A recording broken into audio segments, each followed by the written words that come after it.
সোনালী প্রান্তরে ভ্রমরারে গুঞ্জরে। প্রায় ২৭ বছর আগে হঠাৎ বৃষ্টি নামের একটি চলচ্চিত্র তুমুল আলোচনার জন্ম দিয়েছিল।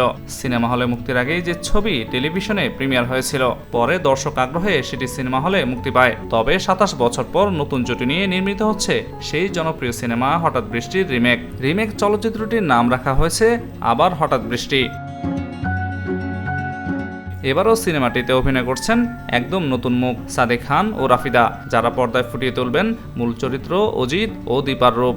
১৯৯৮ সালে কলকাতার বরেণ্য নির্মাতা বাসু চ্যাটার্জির পরিচালনায় বাংলাদেশ ভারত যৌথ প্রযোজনায় নির্মিত হয়েছিল হঠাৎ বৃষ্টি।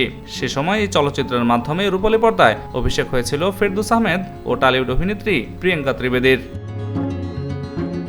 নতুন মুখ হিসেবেই দর্শকদের মন জয় করে নিয়েছিলেন তারা। তবে রিমেকে আগের কোনো শিল্পীকেই রাখা হয়নি।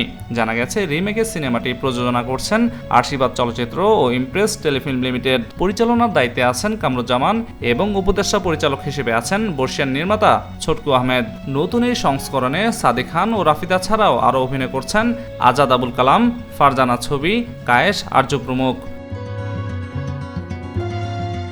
গত সোমবার রাজধানীর উত্তরার আনন্দবাড়িতে সিনেমাটির মহরত অনুষ্ঠিত হয়। মহরতের মাধ্যমেই শুরু হয় শুটিং।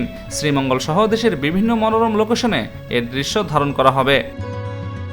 পরিচালক কামরুজ্জামান জানিয়েছেন, এটি দর্শক নন্দিত একটি গল্প। রিমেক বানানোর কাজটা সহজ নয়, অনেক চ্যালেঞ্জ। তবে আমরা সর্বোচ্চ আন্তরিকতা দিয়েই কাজ করছি। প্রযোজনা প্রতিষ্ঠানের পছন্দের ভিত্তিতেই শিল্পী নির্বাচন করা হয়েছে। তবে নতুন কাস্টিং নিয়ে সামাজিক যোগাযোগ মাধ্যমে মিশ্র প্রতিক্রিয়া পাওয়া গেছে। অনেকে হঠাৎ বৃষ্টির আবেগময় স্মৃতির সঙ্গে এই নতুন রূপের তুলনা করে হতাশা প্রকাশ করেছেন। তবে সবকিছু ঠিক থাকলে আগামী বছর বিশ্ব ভালোবাসা দিবসে মুক্তি পাবে হঠাৎ বৃষ্টির এই সিনেমাটি।